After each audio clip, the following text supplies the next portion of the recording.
shorts. What was that?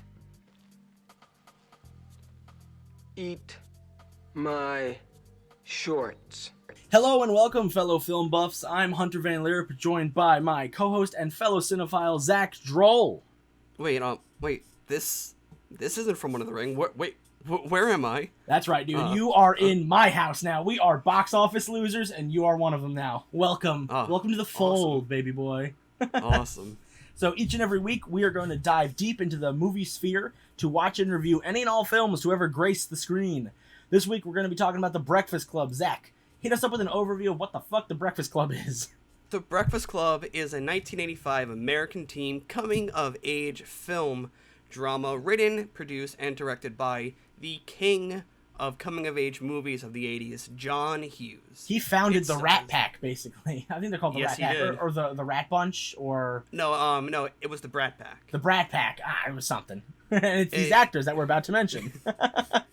The Breakfast Club stars Emilio Esteves, Anthony Michael Hall, Judd Nelson, Molly Ringwald, and Ally Sheedy as teenagers from the same high school but from different cliques, who spend a Saturday in detention with their authoritarian assistant principal, portrayed by Paul Gleason. I'm pretty sure his name was Richard something, but we'll just call him Dick. I think it was Richard Vernon was his character's name. Vernon. And everybody just calls him Dick. Correct. All right. So, you got any opening statements about The Breakfast Club that you want to get out of the way before we discuss the plot? Because I've only seen this movie a total of 2 times. I'm going to say this. So, a lot of people might hate me for this. They might say that Ferris Bueller is the best John Hughes movie, but I say this is the best this is the best movie John Hughes has ever made. It has the right amount of chemistry between the actors and actresses, and it overall is an amazing story for what it has told. Yeah, I think the whole coming-of-age aspect was very, I don't want to say nuanced, but I don't want to say niche. It was very nuanced here. They brought it up from a niche to a well-known and everyone does it kind of film. You know what I mean? This was the first of many. This spawned all the coming-of-age teenage films that you know and love. At least I feel. Yeah, definitely. All right, so now let's you want to dive into that plot? So yeah, I will jump on to the sick, nasty plot of The Breakfast Club. So, on Saturday, March 24th, 1984, 5 high school students at the fictional Shermer High School report at 7 a.m. for a full day of detention, which is fucking insane. I never got detention once, but I know it was only for... Detention at my high school was 1 to 2 hours after school, and that was it. Yeah. No way in hell would I, even if I got in trouble, would ever go to an all-day detention. I've been to after-school detention, so... And how long was it? An hour? 2? About an hour and a half. Yeah, you just sit there and do homework, or you sit there and fuck off if they tell you not to do homework. But a full day on a Saturday? No. No thank you. So, each one of the students comes from a different clique. We have Claire Standish, a snobby beauty. We have Brian Johnson, a brainiac. Andrew Clark is the wrestler. John Bender is a rebel and a bully, also a criminal. And Allison Reynolds is the shy goth. They gather in the school library where Assistant Principal Dick instructs them not to talk, move their seats, or sleep until 4 p.m. 7 to 4. It's like a fucking job. Yep. You ain't getting paid for this. And right before he leaves, he assigns them with a 1,000-word essay in which each must describe who you think you are. He leaves, returning only occasionally to check in on them. So, that is the opening, 20 minutes? 30 minutes? 15 to 20 minutes of the movie. Yeah.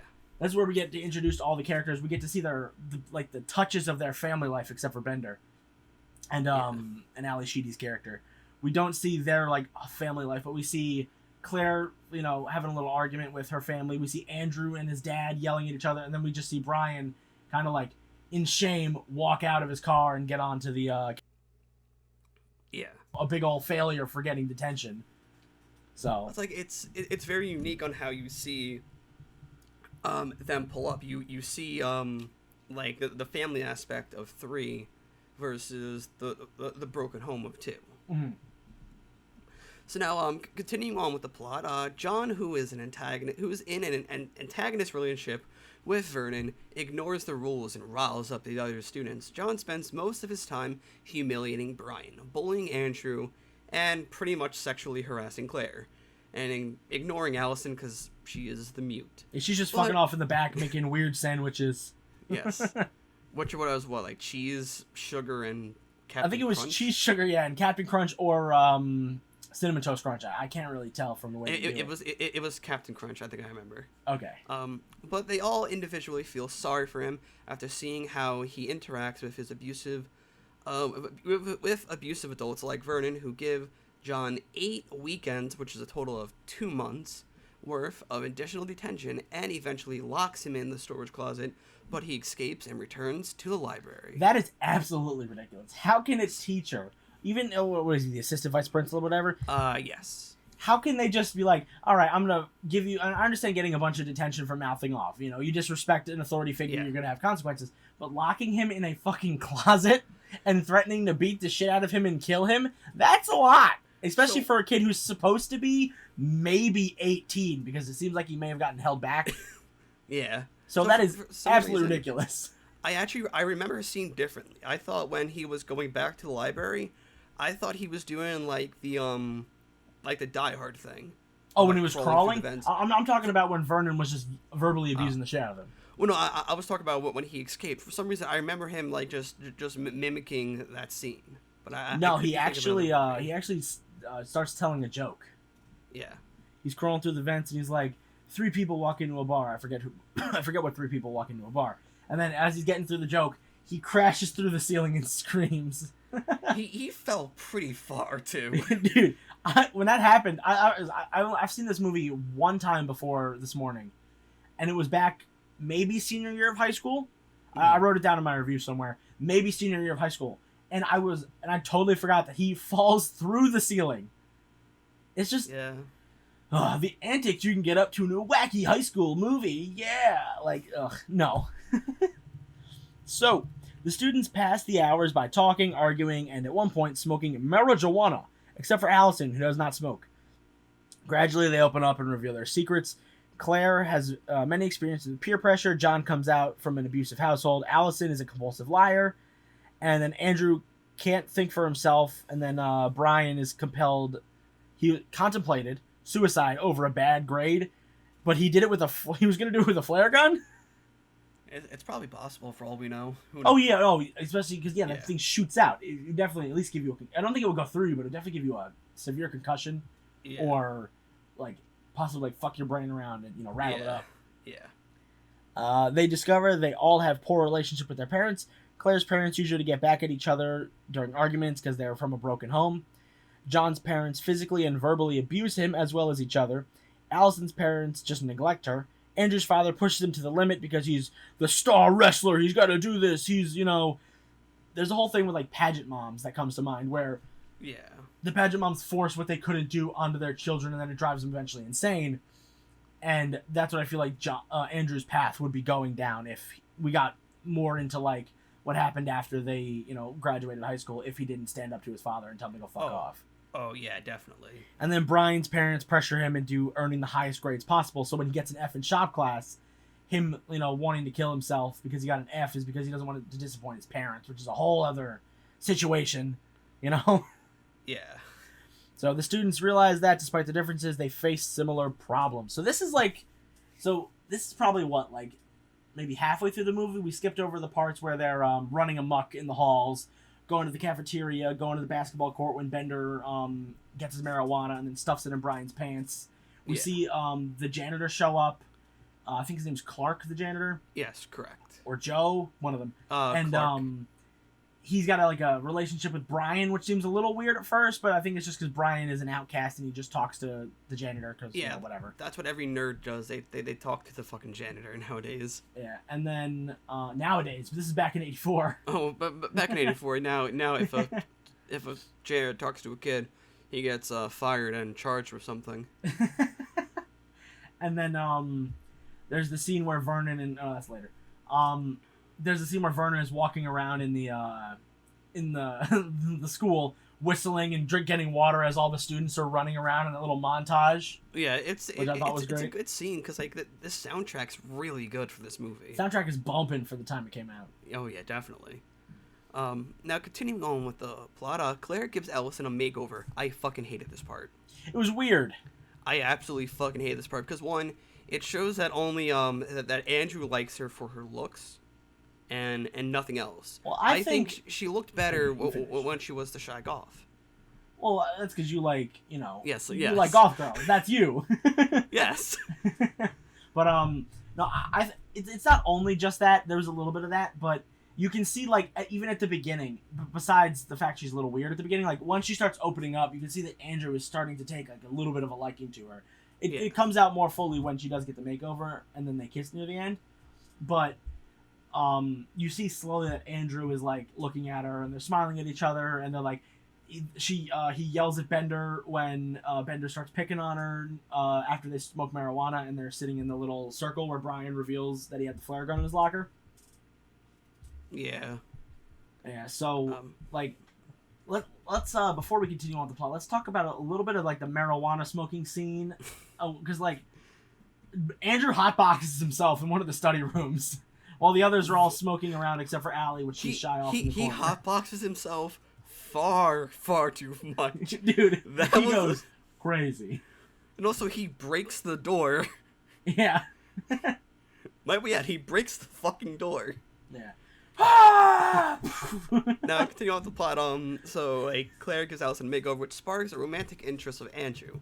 Claire decides to break her pristine, innocent appearance by kissing Bender and giving him a hickey. To be honest, I didn't see I'm thinking now that Claire kind of has a bit of Stockholm towards Bender. I mean, you're not wrong. She's forced to hang out with somebody all day, and then eventually, they start to like each other. That is a very Stockholmy thing. But I think it was because not only that, besides Bender sexually harassing her, which is fucking annoying. Yes. It's the whole thing. Andrew's like defending her, and it's like, Andrew, you're making it worse because you're just gonna keep doing it if you yell at him. But there are scenes later on in the movie where Claire starts to sympathize with Bender because of the abusive relationship he has with his parents and the semi-emotional abuse that she deals with at home with her two parents fighting over her. Oh yeah. So like they see that they're not, like the plot said before, that they're not so different. They all share like a couple things in common, especially with their parents. Also, like something I wanted to like touch upon. So, before they all like fell asleep in detention, we see Claire kind of like just daydreaming. I wonder, what was she daydreaming about Bender, or was she just off in her own world? Yeah, I don't really know. Because she smiles. I don't think she was into Bender at that point. I think she was just fantasizing about not being in detention for 7 hours. Now, although they suspect their new relationship will end along with the detention, they believe her mutual experience will change and the way they look at their peers. But like I said, like at the end of this day, and essentially they won't be friends anymore. They probably will just give a passing hi, but nothing else. They talk about it. Claire goes, Andrew, if Brian said hi to you, you'd probably say hi back, but then right when he's out of earshot, you would rip to your friends that you don't know him and you're just saying hi because he's a loser. And then Andrew goes, well, he does that whole like, oh. And then Brian is like, oh man, I think we'd be friends. That's because Brian's like the loser smart brainiac kid. And then Ally Sheedy, I don't think she says anything. And then Bender's like, Claire, you wouldn't even do it either. And Claire just fucking fully admits to it, goes on this whole tirade about like, her you don't know what my friends are like, because she's caught up in a lot of peer pressure. Yeah. And then they all conclude that no matter who they, if Bender and Claire ever like end up getting together again, like it's only going to come off as like a weird harassment thing. The only people that I think will stay friends, sorry for interrupting, is Ally Sheedy's character and Ellison and Andrew. Yes. Because like they kiss at the end and they give each other these looks, and I'm like, well, maybe they'll see each other again, because once Ellison starts actually talking, she's not like a weird character. She comes off as like a shy weirdo, but once she starts talking, she's just a normal person, which says a lot about certain other things that Andrew didn't like her. Like you said, before she got the makeup, but I was saying, it looks like it was a little bit getting there. But once she fully came out of her shell and got the makeover, she was this whole other person. I think Andrew's going to stick with that, and I think that's going to be good for Ellison. Oh, even though it's a little like, the whole like, don't change the person you love, blah, blah, blah. Yeah. But it was cool to see that maybe those two will stay friends. And then maybe Ellison will talk to Brian. There definitely is one thing, though, I liked about the scene when they were all like just opening up to each other. Yeah, that was that after the marijuana? Yes, that was after. Or was that like when they're sitting on the like the thing up high where Brian talks about the gun? Yeah, that was after the marijuana, so that was up when they were up high. I liked Allison's quote, which was like, "When you grow up, your heart dies." That's a really good quote, because like in a sense because like whenever like for us we always say we're not going to be like our mom, we're not going to be like our dad, but it's inevitable. We will always end up like our parents, and like, in some way, shape, or form. Her quote does like make a good point by saying, when you grow up, essentially your love for almost anything but yourself dies, and you were only on a one-track mind. But if you were a different person, sure, yes, you would care about your kids, you would care about your significant other, but just your view of life just goes away. Mm-hmm. And yeah, that's pretty much how I saw that part. Yeah, no, you pretty much summed it up on the nose, really. Like, the whole, like, you grow up to be your parents no matter how hard you try against it, unless, like, you really try to persevere and, like, hit it home that you're not that kind of person, which is easily possible to overcome. If your parents are very shitty or if, like, they're abusive, as long as you don't hit your child, you will never end up like your parents. You know what I mean? In that kind of scenario. As long as, like, if you don't yell at your child and emotionally abuse them, you're not going to end up like your parents if they emotionally abuse you. You just got to learn to choose your words wisely. Yeah. So, yeah. All right. Let's finish up this plot and then get to some reviews. So, as the detention nears its end, the group requests Brian to complete the essay for everyone, and John returns to the storage closet to fool Vernon into thinking he never left.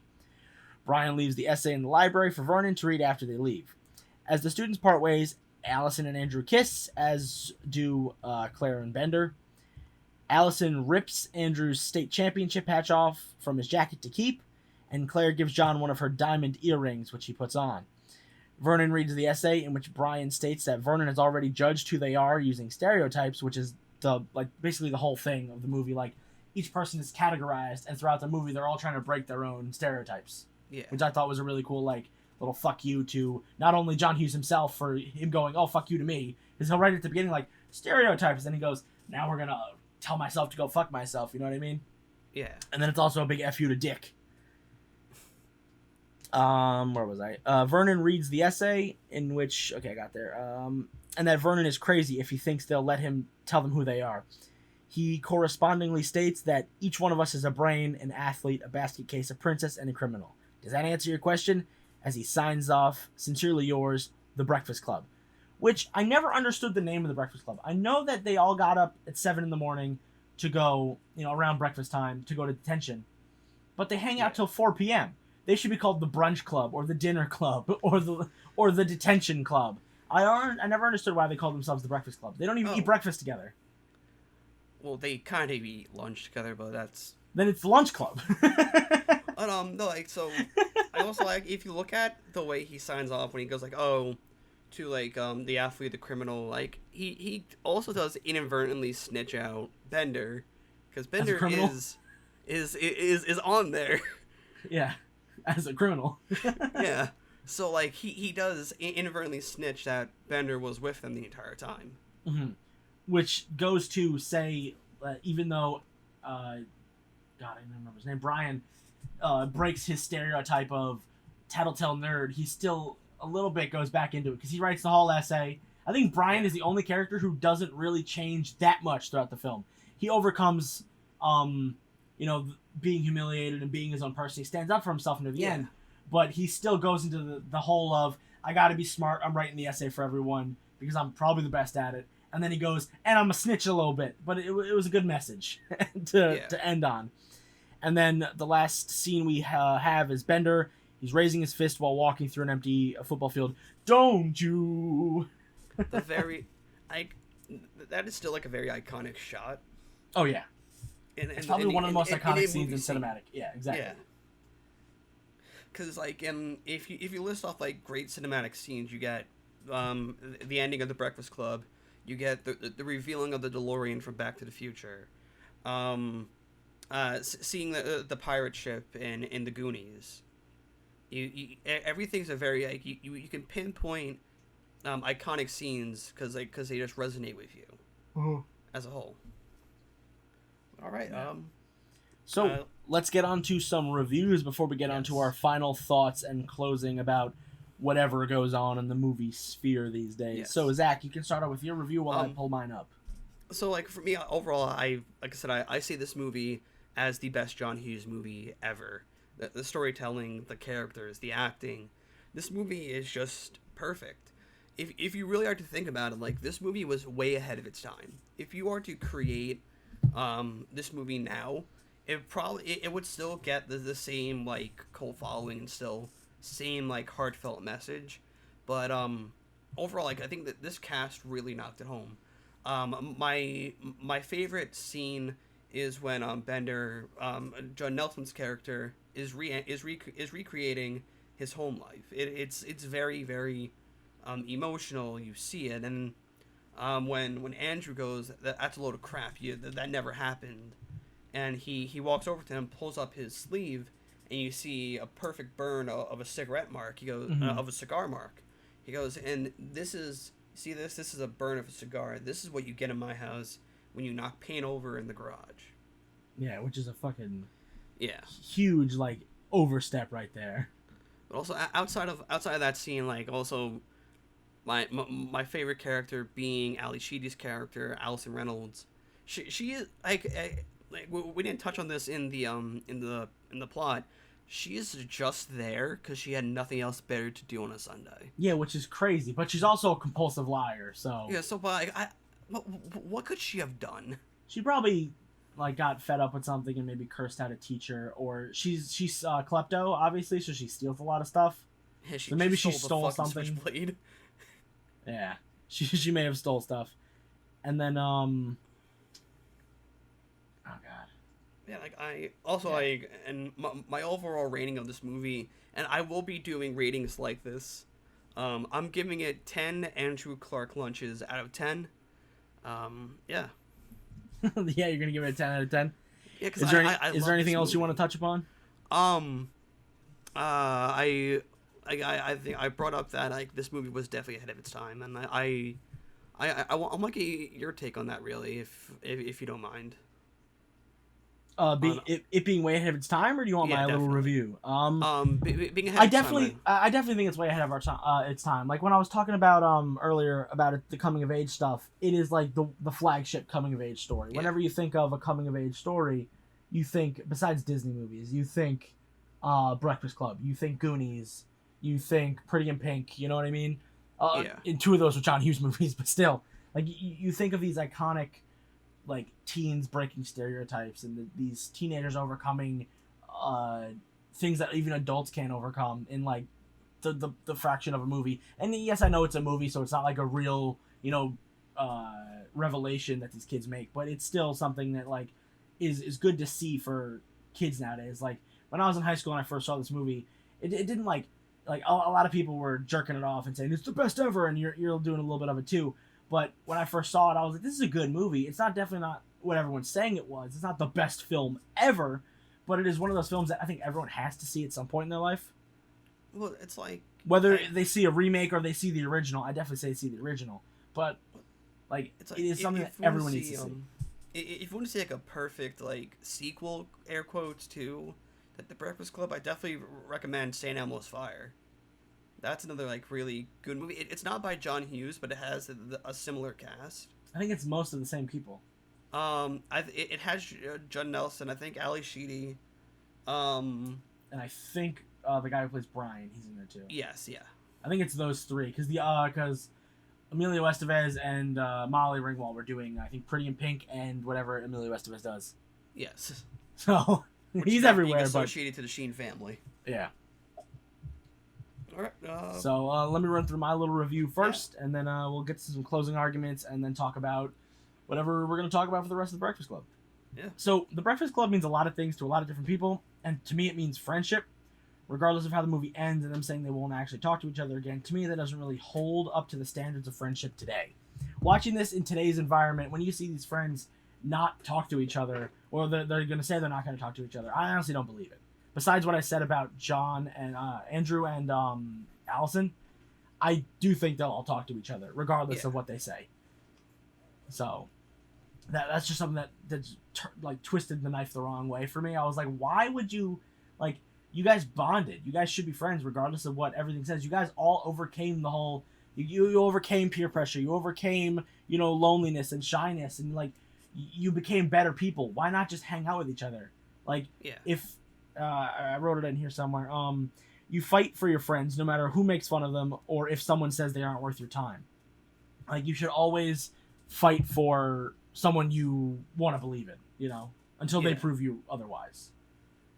Like, if Bender was to, like, if Andrew and Bender were hanging out and Bender all of a sudden, like, kissed Allison, then, yeah, Andrew can be like, okay, you're not my friend anymore, you're an asshole. But until then, like, just talk.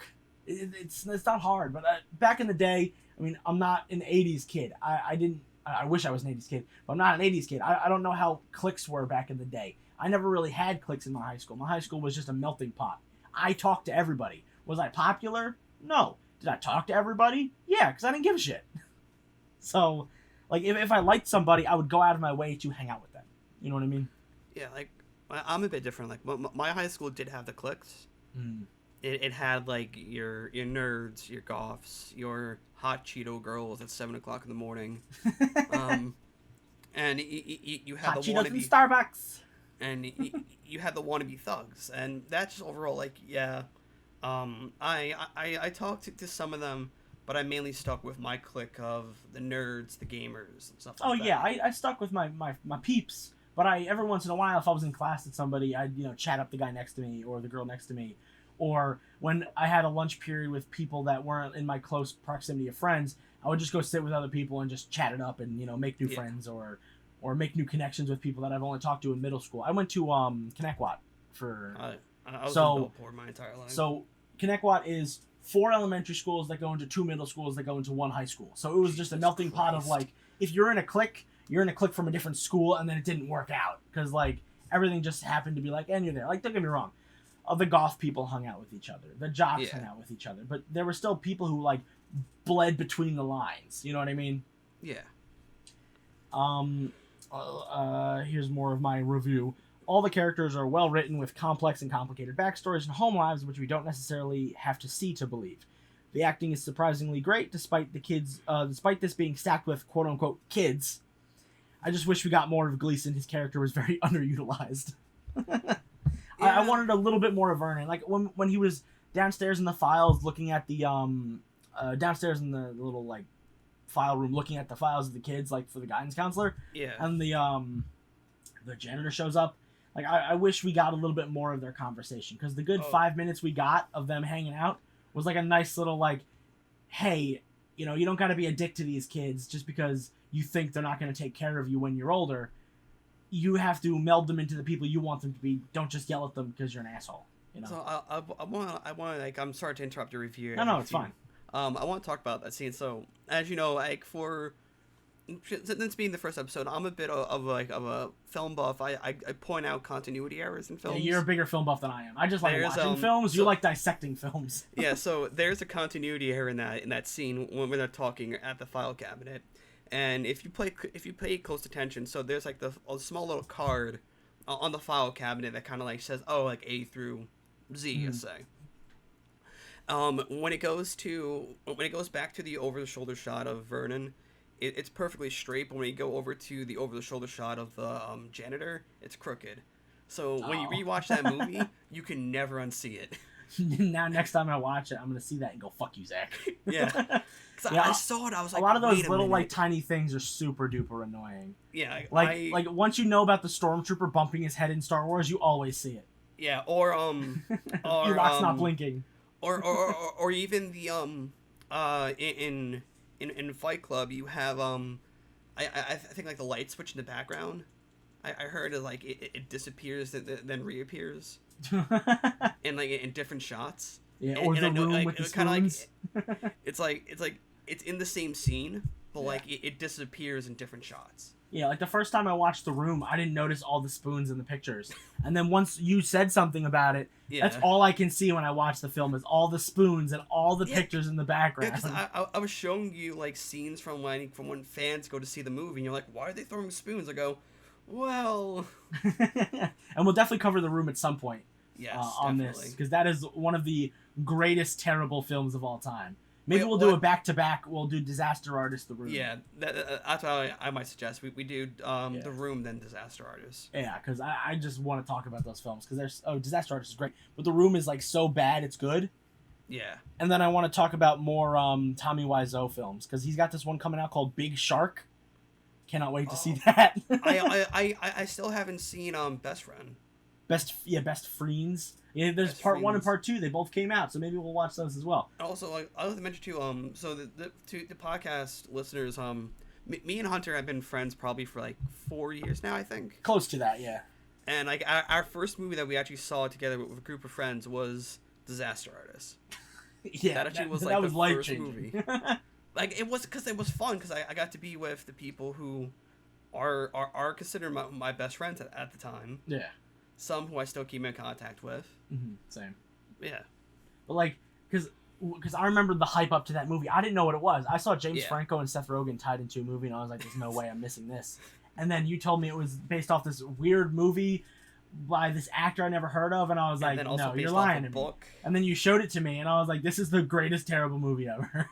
Yeah, because like we watched it like 3 times. Yeah, we watched it once in Spanish with English subtitles, and then once in English, and then we watched the Disaster Artist. Yes.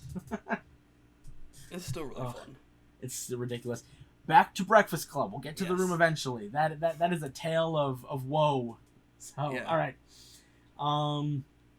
The Breakfast Club is a film that people still talk about to this day, and quite honestly, it baffles me. I never understood why it was so popular. And we this is before me and you just talked. Maybe it's because I watched it for the first time when I was a senior in high school, or maybe it's because I can't relate to any of the characters. But despite my lack of compassion towards the film, I can't say it's terrible. It's one of the better John Hughes films, and it's a great way to start off, this show. Yes. P.S. Bender's fucking annoying, and you can't tell me he's not. I like him. Like that's my Letterboxd review.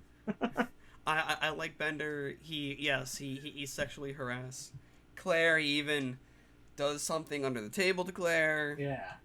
But it gets a little raunchy. Yes. I completely forgot this movie was rated R. I thought it was like a PG-13 movie because I thought it was before all the ratings came out. No, it was like just about when they started coming out. Because I was like, man, they're saying fuck a lot. Yeah, they're saying fuck. They're smoking weed, like, quote unquote, on camera. They're calling the principal dick, like, just straight up, instead of, shyly talking about it. They're also calling him gay for raiding Barry Manilow's closet. Yeah, they say a bad word in there, so it's very of its times. But, like, I would love to see a remake of this film. Not because I didn't like this one. I'm giving it 7 marijuana in Brian's pantses out of 10. Now, okay, so... 7 marijuana cigarettes. So, you bring up remake. I want to hear your ideal cast for this. I don't have an ideal cast, you son of a bitch. We should have talked about this before we started the show. Oh, no, I'm throwing you on the spot. I can think of... you go through yours first, then I'll think of mine. Okay, and we'll go to it. Maybe I'm tossed up between putting this actor as either Andrew or Brian, but Tom Holland. No, you can't be one of these. No. We can't have the first episode of this podcast be you shooting yourself in the fucking foot. Tom Holland, man. No, I love Tom Holland. Don't get me wrong, but everyone casts him. I'm on Twitter all the time because I'm a loser, and Timothy Chalamet and Tom Holland get cast as fucking everything. All the fan casts. If you're gonna do a Breakfast Club, you have to do unknown actors, very small roles. That's like kind before of hard then. No, it's not, because you get like Taron Egerton, Tom Holland, and Daisy Ridley were all unknowns in at least U.S. cinemas before Kingsman, before Star Wars, and before Civil War. Tom Holland he was a big UK actor, well, a big kid UK actor, and then he had one movie in the US. Daisy Ridley didn't have anything except for what she did in the UK, and then Taron, I don't even know his backstory, and I could be wrong about him, but I didn't see him before Kingsman. So, like, you can easily find unknown actors. You don't need, like, I'm not saying unknown, like, never been in anything ever, like, off the street. I'm saying unknown, like, maybe a sitcom character. Like, maybe kind of like a 434 film character. Yeah, or like an A24 situation. A24, yeah. Yeah. There's, what's her face? From Booksmart. The one that's not Jonah Hill's sister. I haven't seen Booksmart, but I think I know Oh my god, we're definitely covering Booksmart on the show. That actress was in not a lot of stuff until she landed. I'm gonna find her on IMDb. Caitlin Dever. She was from a bunch of sitcoms, and then like one or two like legal dramas or something. And then in Booksmart, she broke out as this huge ass character, and like she's probably my favorite character in that entire film. So like you can get people like Caitlin Dever or Beanie First. Oh my god, what's her last name? Feldstein, who was the other character in Booksmart, to play these unknown. We don't need randoms. We can get unknown actors. But instead of casting what you're gonna cast, because we don't want Tom Holland, we don't want Jennifer Lawrence, we don't want fucking Alexa Winter or whatever her name is. We want people who are unknown. Give me the archetypes you would cast. Fine. Like some of the kids from mid-90. Yeah, exactly. See, like that kid, the main kid from mid-90 could easily be the Brian. Yes. Or the kids from The Good Boys that came out last year. Oh yes, definitely. They're a little too young to be in the film now, but give it like 3 or 4 more years, they could easily, either one of those kids, be in the Breakfast Club remake. Well, I even like I shoot the shit with my other friends about that movie. I said, like, if they were to do a grown up version, I don't care. I want these big wigs to be in it. I want Craig Robinson. I want I want Danny McBride, and maybe Joseph Gordon-Levitt. Yeah, no. Sarah, Michael Sarah. I don't care. I want those 3 to play the grown up versions of those kids. They call it Good Men. But or Good Mans. There's one thing though I want to keep consistent, and it looks like that Bender is portrayed by an older actor.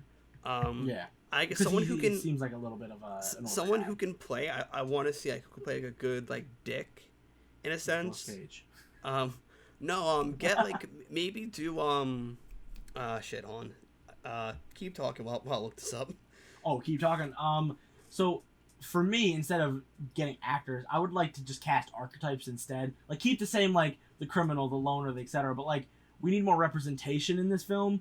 We need people of different races rather than all of them just being white. We need people of different genders rather than all just being mostly straight, depending on how you interpret Bender or Ally Sheedy's character. Okay, I got the actor now. Put on, like, you're gonna laugh your ass off.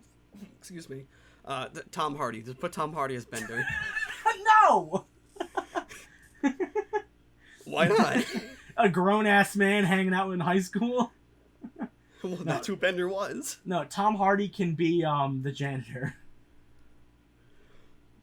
Well, I want those funny like things, and like me and you brought up if we were to like recast Vernon, do John Cryer, do bring back Paul Gleason, or even put in Matthew Broderick as the principal, because I at least want to keep a consistency with like the John Hughes aesthetic. I think they should keep the janitor and Vernon as Pat Gleason and whoever plays the janitor, Clark, because I think it would be funny to have like, because you can make it be like a spiritual sequel where it's like The Breakfast Club, but it's like the principal's still the same character and the janitor's still the same guy, and they make nods at the original Breakfast Club. He goes something like that. Because like, it could technically still be a sequel, because you can have like a modern high school with modern characters and modern aesthetic or whatever, and then you have the same 2 classic principal janitor, and then you can see if they decided to change their personalities or not. Yeah. Yeah, like, that's possible, because both, Paul Gleason and, the guy who played Clark, let's not discredit him, his name is John Kapelos. Gotcha. So yeah. He's a tall dude, he's 6 foot. Listen, I'm 5'5", everyone told him he is, He's a giant. Oh, we can't get Paul Gleason. Huh? Oh, no. Paul Gleason passed away in 2006. Oh, fuck me, right? You gotta love hyping him up and then going, oh, wait. I apologize to all Paul Gleason fans and his family for casting him as a corpse in a movie. But a character similar to him, so maybe Matthew Broderick instead of John Cryer. Because John Cryer, King of Staten Island, John Cryer is icing on the cake. No, do one better. No, not Big Time Adolescence. I'm sorry, Big Time Adolescence. Get Judd Nelson. Get like Oh, that would be awesome. No. You get the guy who played Andrew, fucking Emilio Esteves. You either get Emilio Esteves or the guy who played Brian, and make them the principal, and then you make Judd Nelson the janitor. Yeah, there you go.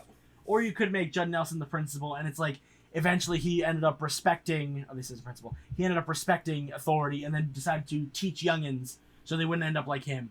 Yeah. That could be a good because that would be good to see Bender, grow up. And it would also be cool if he still had Molly Ringwald's earring in, and made mention that they saw each other, or like they had a kid and then she passed, or something like that. I don't know. That's like now I kind of want to go back into the movie verse of Breakfast Club. Let's talk about Bender's fucking locker. Oh, with the little noose. It had a guillotine in it. It had a little guillotine and a little noose. So like, how? Why? I don't know, man. You just figure it out. And he had a bag of weed, which was wrapped up in 3 different paper bags, so I guess no drug dog can sniff it out. Yeah, if you put it in 3 paper bags. Yeah, it definitely will work, man. Or you hide it in fucking Brian's underwear. Yeah, right in his crotch. Yeah. And I love how they blatantly say to Dick, like, yeah, it's in... They're like, okay, where is it? Like, it's in Brian's pants. And then everyone starts laughing, and I'm like, oh, shit. Way to lie and then not lie at the same time. Or they I love that kind of shit. Or when Vernon comes back in after the door was closed, he goes like, well, why is this door closed? He talks to Ally Sheedy's character, and Bender goes, she is mute, sir.